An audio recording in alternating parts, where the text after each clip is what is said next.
샬롬. 오늘은 온라인으로 수요 예배를 드리게 되었습니다.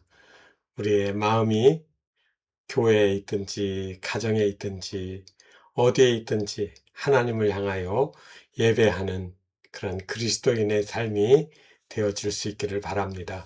함께 기도하시겠습니다. 거룩하신 하나님, 이 시간 하나님을 향하여 저희들의 마음을 열고 예배하오니 우리의 예배를 받아 주시옵소서. 예배를 통하여 하나님을 향한 우리의 믿음의 고백과 찬미가 하늘 보좌에 상달되게 하시고 하나님께서 우리의 예배 가운데 임하셔서 풍성한 은혜와 기쁨과 소망이 넘치게 하여 주시옵소서. 우리 주 예수님의 이름으로 기도하옵나이다. 아멘. 찬송 부르겠습니다. 434장 귀하신 친구 내게 계시니.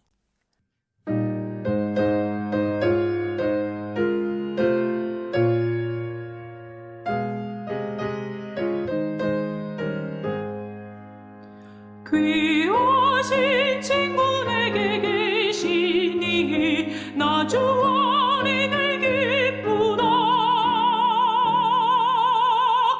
그 피가 내 죄 씻으셨으니 나 주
오늘 우리가 볼 하나님의 말씀은 잠언 2장 1절 말씀부터 9절까지의 말씀입니다. 함께 봉독하시겠습니다. 내 아들아, 내가 만일 나의 말을 받으며 나의 계명을 내게 간직하며 내 귀를 지혜에 기울이며 내 마음을 명철에 두며 지식을 불러 구하며 명철을 얻으려고 소리를 높이며 은을 구하는 것 같이 그것을 구하며 감추어진 보배를 찾는 것 같이 그거를 찾으며 여호와 경외하기를 깨달으며 하나님을 알게 되리니 대저 여호와는 지혜를 주시며 지식과 명철을 그 입에서 내심이며 그는 정직한 자를 위하여 완전한 지혜를 예비하시며 행실이 온전한 자에게 방패가 되시나니 대저 그는 정의의 길을 보호하시며 그의 성도들의 길을 보존하려 하심이니라. 그런즉 내가 공의와 정의와 정직 곧 모든 선한 길을 깨달을 것이니라. 아멘. 오늘 말씀은 지난주에 이어서 지혜에 대한 말씀입니다. 사도들의 가르침에서도 하나님의 지혜를 구하는 믿음의 삶을 얘기했다고 하면 구약에서는 하나님이 왕과 선지자들을 통하여서 똑같은 말씀들을 하시는 겁니다. 하나님을 찾고 찾으며 하나님께로 나가게 되어질 때 인생의 길이 놓쳐지지 않고 바르게 찾아진다는 말입니다. 혹시 학교를 다닐 때 보물찾기를 해보셨나요? 저는 학교에서 보물찾기를 하면 소풍 가서 말이죠. 한 번도 제대로 찾아본 적이 없습니다. 제 눈에는 왜 이렇게 안 보이는지 모르겠어요. 그런데 우리 인생 전체가 하나의 거대한 보물찾기라고 생각을 하신다면 여러분들의 마음은 어떻게 해야 그 보물을 찾을 수가 있을까요? 오늘날에 보면은 세상에서 지혜를 주는 수많은 책들이 서점에 나와 있습니다. 자기 개발 코너 그렇게 해놓고 거기에 보면 책 제목도 아주 매력적입니다. 부자 아빠, 가난한 아빠. 그 책 안 읽으면 가난한 아빠가 될 것 같아서 사람들의 손이 저절로 가게 말이지요. 아주 작은 습관의 힘, 미라클 모닝 이런 책들이 사람들에게 지혜를 줄 것, 그리고 부요함을 줄 것으로 이렇게 우리를 충동하면서 불러들이는 겁니다. 사람들은 바로 그 인생의 지혜, 그런 것들을 지금도 찾으려고 얼마나 갈망하는지 모릅니다. 그런데 놀라운 것이 있습니다.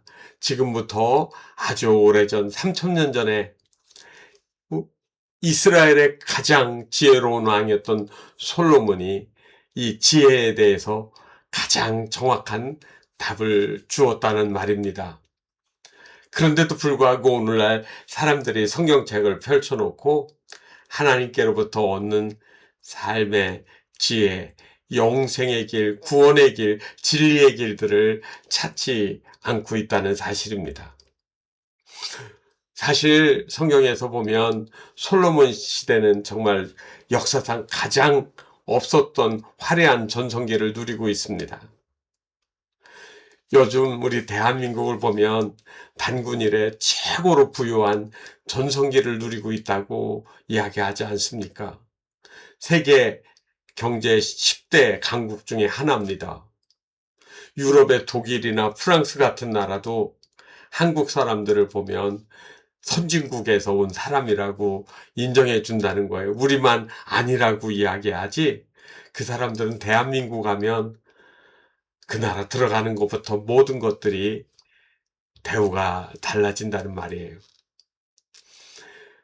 그런데 오늘날 대한민국에 있는 우리, 어쩌면 그 옛날 솔로몬 그 최전성기의 시대에 있던 그 시대의 갈등이 오늘 우리에게도 있기 때문에 우리가 올바른 지혜를 찾고 하나님께로 나간다라고 하는 것은 매우 소중하고 귀한 일이 될 겁니다.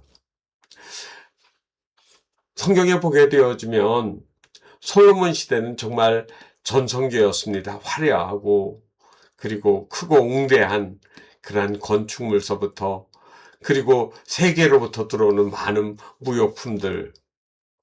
그런데 이렇게 부유하고 화려해지는데 전성기를 누리는데 여러분 거기에는 심각한 위기를 품고 있습니다. 솔로몬 자신도 자기의 부에 대해서 절제하지 못하고 말년에 이방 여인들을 아내로 삼고 그리고 우상 숭배에 빠지게 되지 않았나요? 애국과 같은 강대국들이 이 수많은 지식과 함께 몰려 들어와서 그들의 이방 사상과 문화들이 이스라엘 그 사회 속에 깊이 쳐들어 왔던 겁니다. 그래서 젊은 세대들은 부모님 세대부터 물려받았던 하나님 말씀보다는 세상에 처음 듣고 처음 보는 그 말씀에 더 매료가 되어졌습니다. 솔로몬은 이 절박한 상황 속에서 아들에게 하는 이야기의 형식을 빌어가지고요. 다음 세대들 모두에게 편지를 쓰는 겁니다. 내 아들아. 오늘 성경에 보니까 호칭이 2번 나오잖아요. 이거는 왕자뿐만 아니라 이 글을 읽는 모든 하나님의 사람들에게 바로 지혜로 완전해지는 그 길을 가르쳐 주려고 하는 겁니다. 잠언은요, 단순한 세속적인 처세술이나 인생의 격언집이 아닙니다. 잠언의 핵심은요, 들여다보면 매우 영적이고 그리고 신앙의 갈급함이 그 안에 담겨져 있습니다. 잠언 1장 7절이 그 열쇠를 가지고 있지 않을까 싶습니다. 여호와를 경외하는 것이 지식의 근본이오늘 답이 나와 있거든요. 그런데 미련한 사람들은 이거를 갖다가 귀하게 여기지 않고 지혜와 훈계를 멸시한다라고 되어 있습니다. 이 말씀이 오늘 우리가 살아가는 이 시대에 디지털의 홍수고 AI가 정보를 날라다 주는 이러한 시대에 우리가 고백해야 될 부분들이 있습니다. 여전히 하나님은 우리의 하나님이시고 우리의 구세주이시고 내 영혼의 전부라고 하는 그런 믿음의 고백들이 있어야 되고요. 우리의 귀가 열려져서 하나님의 음성을 잘 들을 수가 있어야 됩니다. 오늘 본문 말씀을 읽어보면 받으며 간직하며 기울이며 두며 불러 구하며 소리를 높이며 구하며 찾으며 이런 동사들이 향연을 이루고 있습니다. 여러분, 그것은 이 지혜를 찾고 지혜의 말씀을 따라 살아가는 것이 얼마나 중요한지를 우리에게 알려주고 있습니다. 지혜는 마치 TV 채널을 리모컨으로 돌리면서 이렇게 귀담아 듣는 그런 정도의 이야기가 아닙니다. 정말 온 심혈을 기울여서 찾고 찾아서 그 영적 금맥, 영혼의 삶에 하나님이 주시는 그 음성들을 잘 쫓아가야 된다는 말입니다. 그래서 오늘 1절부터 4절 말씀은요, 하나님의 지혜의 말씀에 대한 우리의 삶의 자세를 이야기합니다. 1절에 이렇게 나와 있습니다. 내가 만일 나의 말을 받으며 나의 계명을 내게 간직하며 이렇게 나옵니다. 하나님의 말씀을 받고 그리고 간직하고 기울이고 이러한 삶의 자세들을 가지라는 말입니다.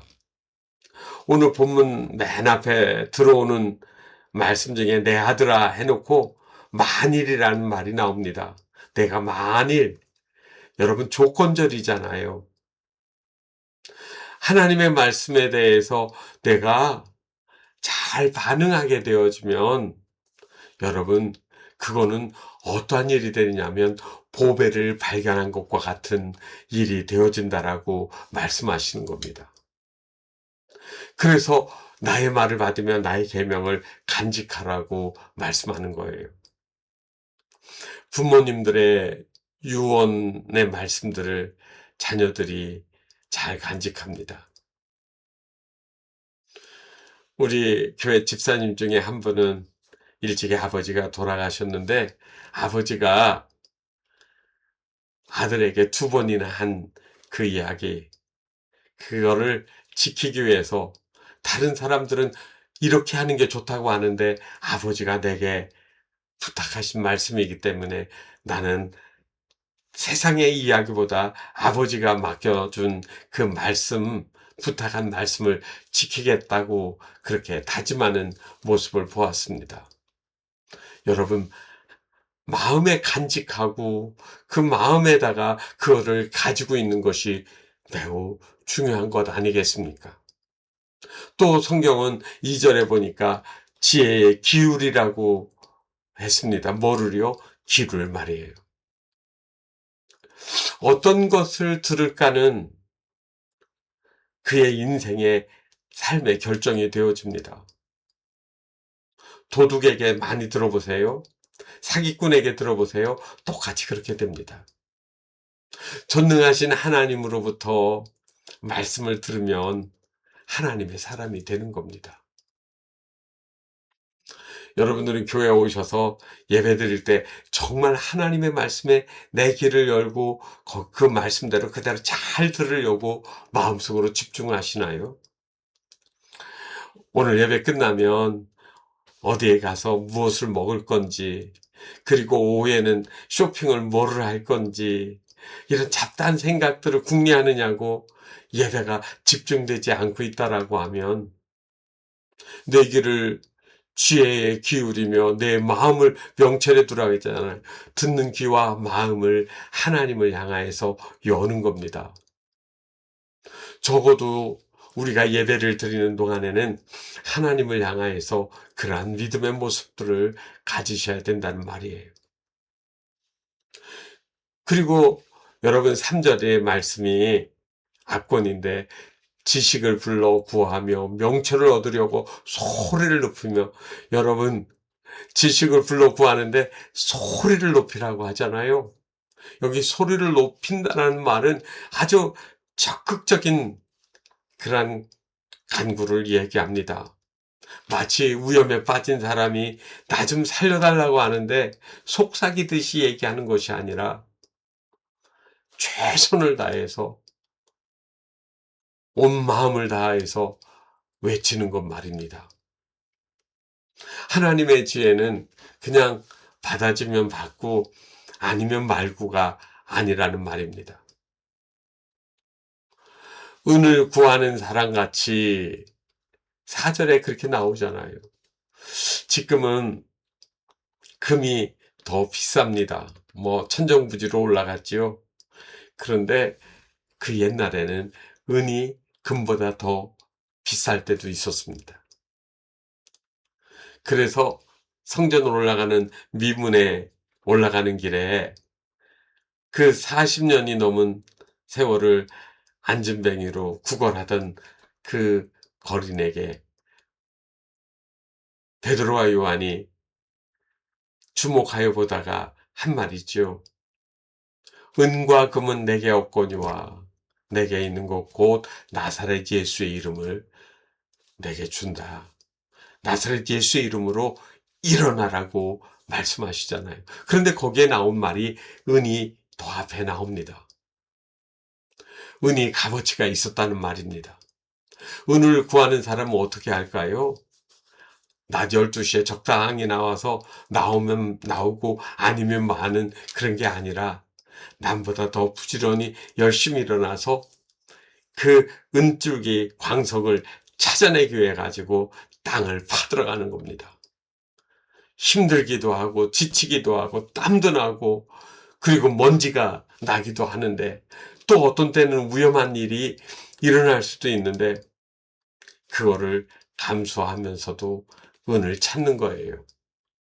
하나님의 말씀을 찾고 들으려고 할 때 여기에 나의 온 생명을 다 놓듯이 집중하셔야 한다는 말입니다. 우리 신앙의 1세대들은 글을 잘 읽지도 못한 분들도 있었고요. 성경책을 다 가지지도 못했습니다.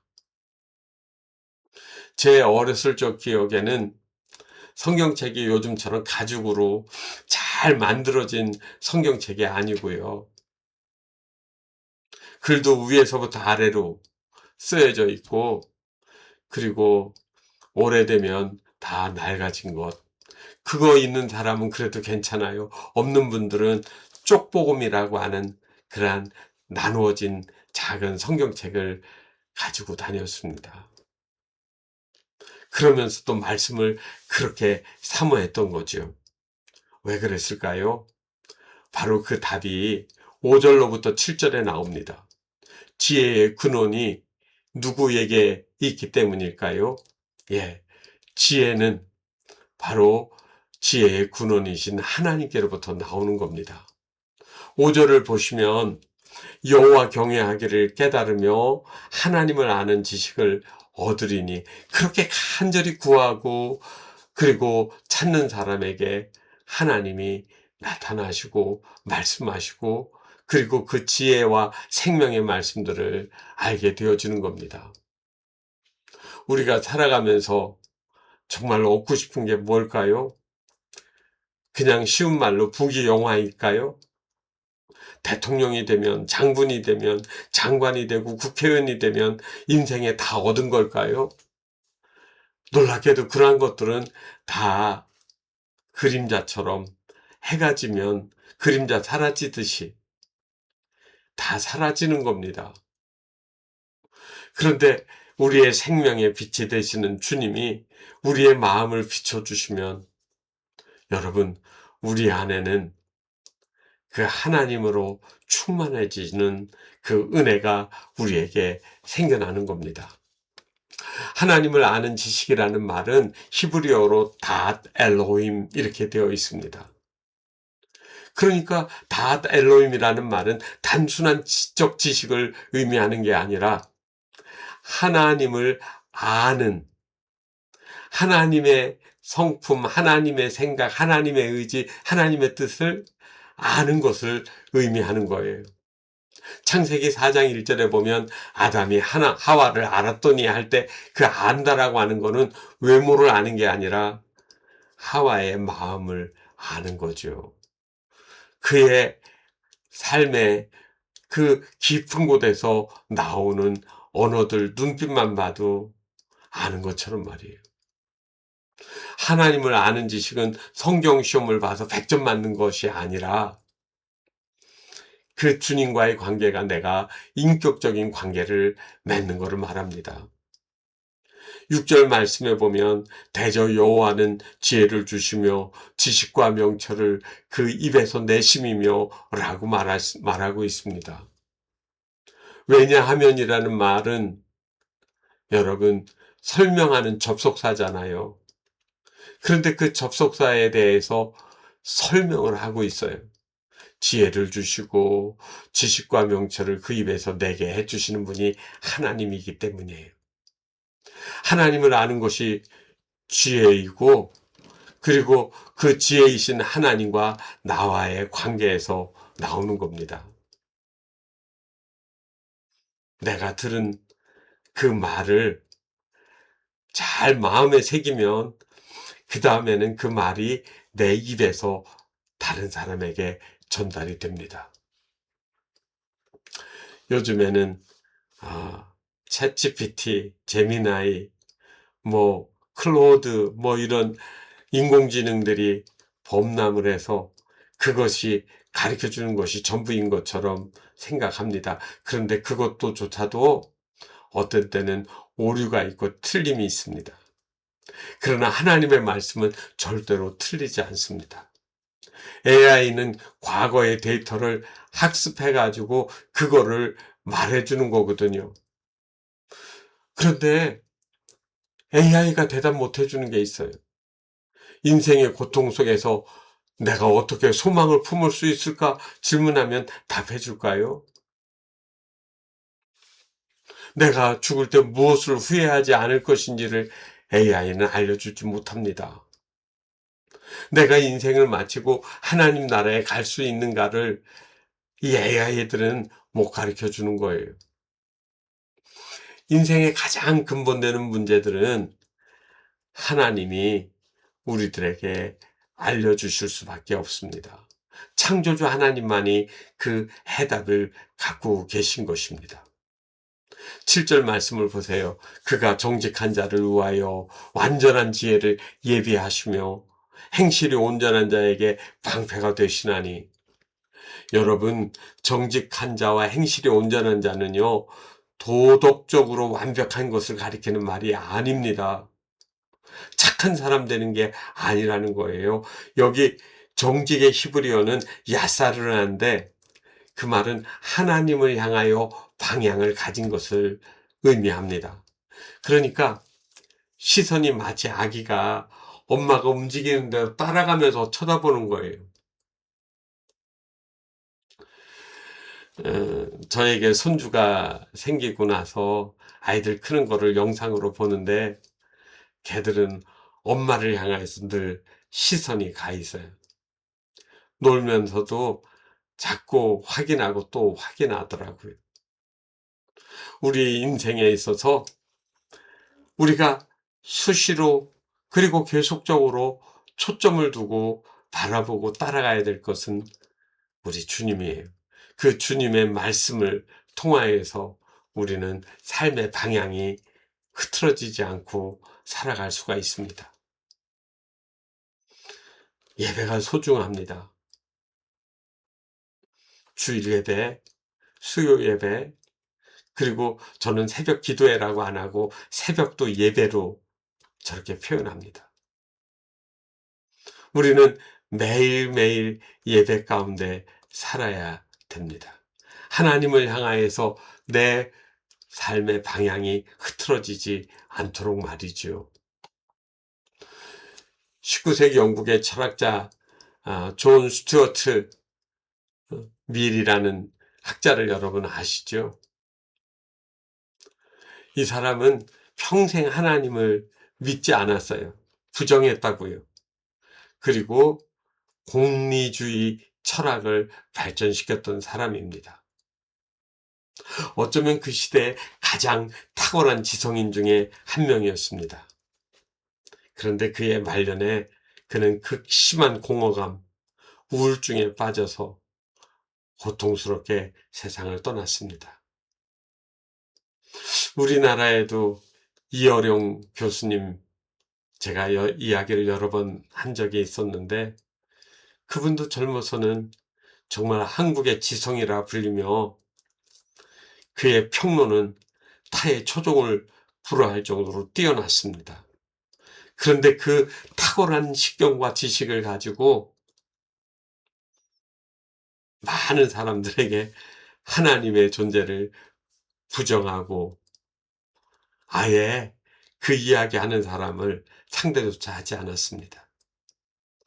그런데 그가 말년에 주님을 만나고 교회를 얼마나 사랑했는지 모릅니다. 꽤 배웠다고 똑똑하다고 잘났다고 하는 서울대 모 교수는 시간만 나면 교회들을 비판했습니다. 물론 교회가 허물도 많고 문제 있는 교회들도 있습니다.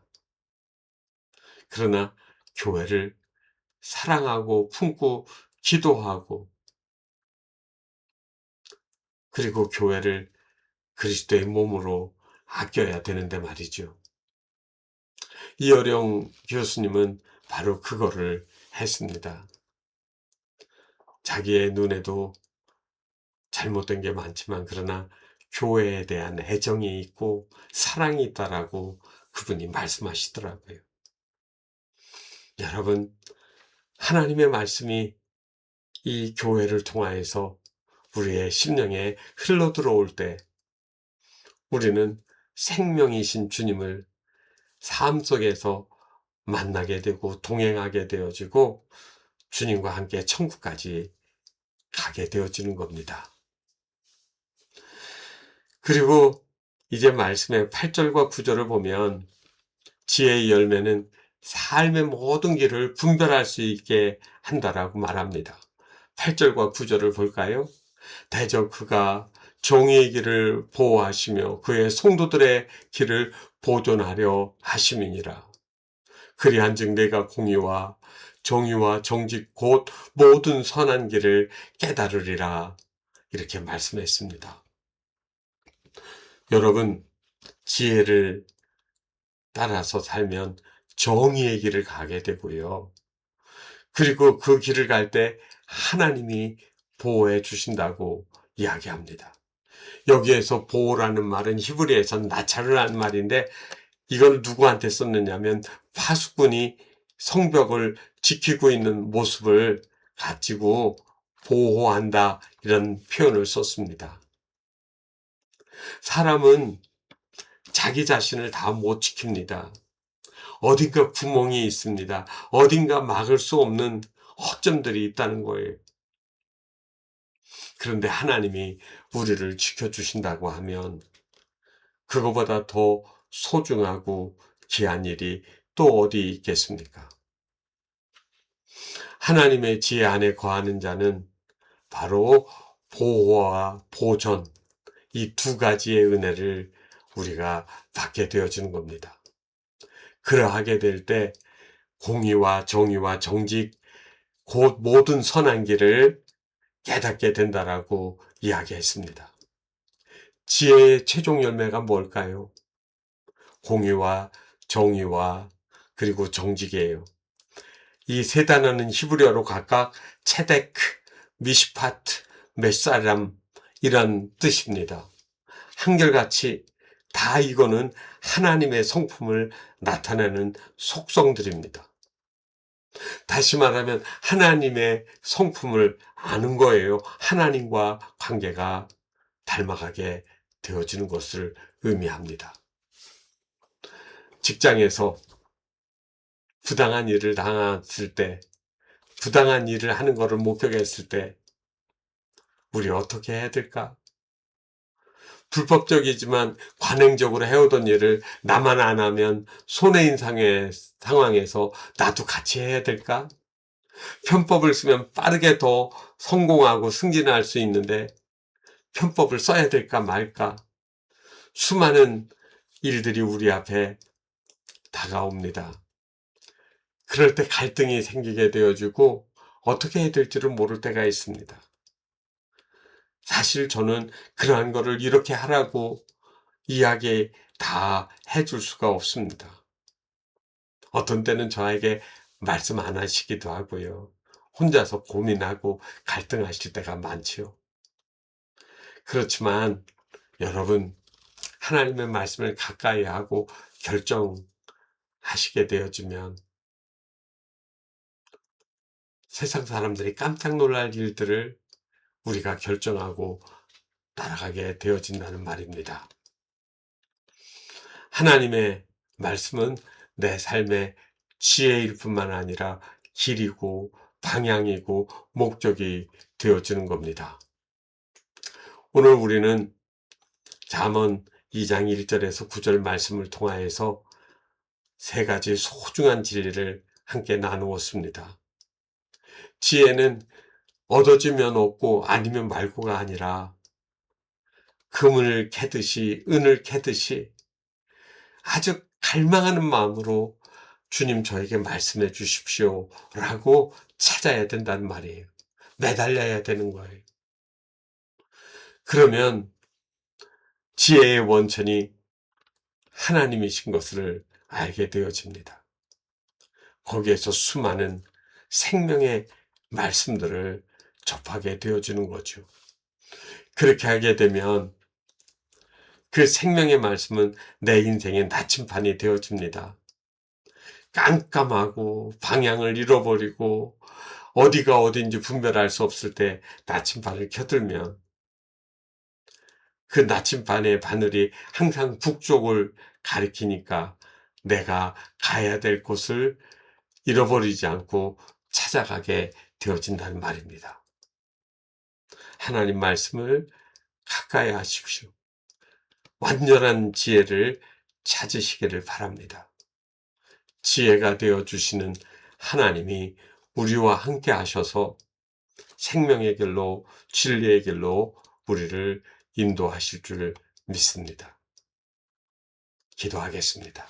하나님, 우리가 배우고 듣고 수많은 것을 배우지만 정작 생명에 이르고 영생에 이르는 하나님의 지혜를 얻지 못하고 깨닫지 못하고 그 말씀 안에 들어가지 못해서 영생을 얻지 못하는 어리석은 삶이 되지 않게 하여 주옵소서.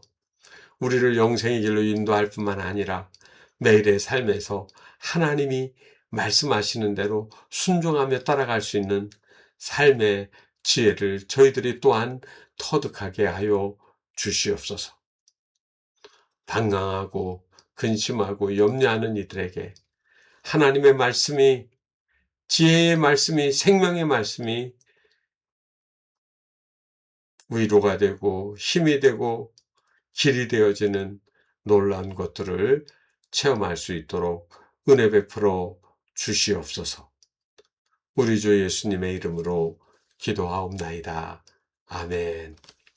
이제는 우리 주 예수 그리스도의 은혜와 하나님 아버지의 크고 넓으신 사랑하심과 성령님의 교통하심이 우리 모든 성도들의 심령 위에 이제로부터 영원까지 늘 함께 계시옵기를 간절히 축원하옵나이다. 아멘.